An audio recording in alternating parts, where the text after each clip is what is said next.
hello' বন্ধু বান্ধৱী ভাই ভণ্টি দাদা বাইদেউসকল অসমীয়া সাধাৰণ জ্ঞানৰ বাবে মোৰ এই চেনেলটো ছাবস্ক্ৰাইব কৰক আৰু বেল আইকনটো দবাওক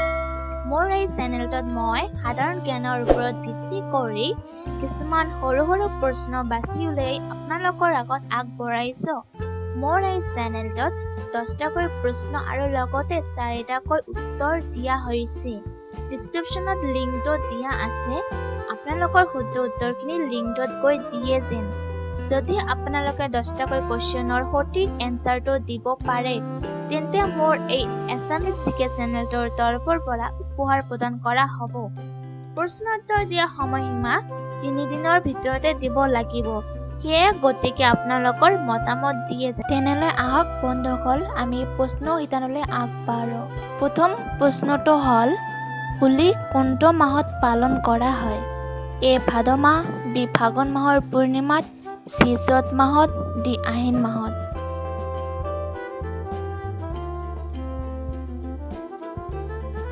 এতিয়া আহক দ্বিতীয় প্ৰশ্নটোলৈ আগবাঢ়ো হোলী কোনটো ঋতুত পালন কৰা হয় এ গ্ৰীষ্ম ঋতু বি বৰ্ষা ঋতু চি বসন্ত ঋতু ডি শীত ঋতু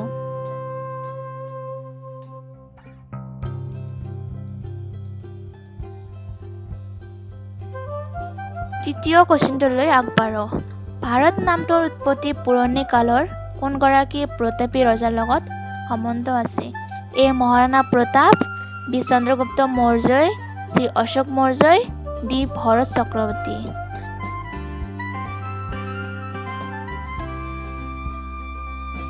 এতিয়া চতুৰ্থ প্ৰশ্নটো হ'ল ভাৰতৰ আটাইতকৈ ডাঙৰ চহৰ কোনখন A Mumbai B Kolkata C Delhi D Madras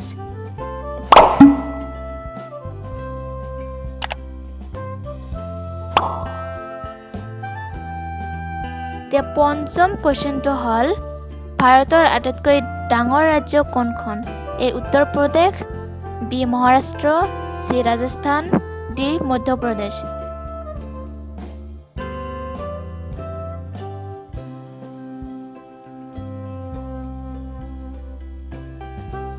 এতিয়া ষষ্ঠ প্ৰশ্নটো হ'ল বৰ্তমান ভাৰতৰ মুঠ ৰাজ্য কেইখন এ 28 বি 29 চি 36 ডি 25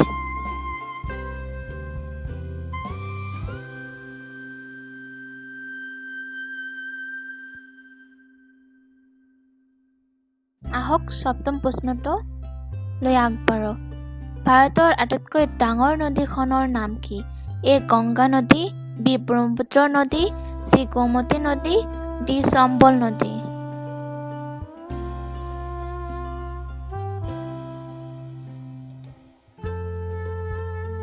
এতিয়া অষ্টম প্ৰশ্নটোলৈ আগবাঢ়ো শ্বহীদ দিৱস কোনটো মাহত পালন কৰা হয় এ জুলাই মাহ বি জানুৱাৰী মাহ চি মে মাহ ডি মাৰ্চ মাহ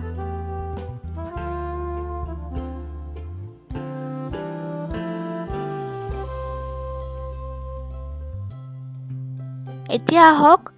নৱম প্ৰশ্নটোলৈ আগবাঢ়ো কৰোনা ভাইৰাছ কোনখন চহৰৰ পৰা উৎপত্তি হৈছে এ চীন দেশ বি নেপাল দেশ চি ভাৰত দেশ ডি জাপান দেশ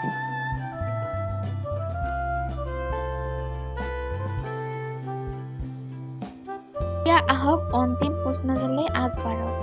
ভাৰতত মুঠ জিলা কেইখন এ 726 বি 742 চি 750 ডি 780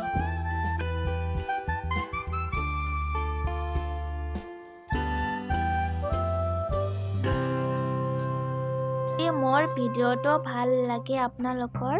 তেনেহ'লে মোৰ চেনেলটো লাইক ছাবস্ক্ৰাইব আৰু শ্বেয়াৰ কৰিব বুলি আশা কৰিলোঁ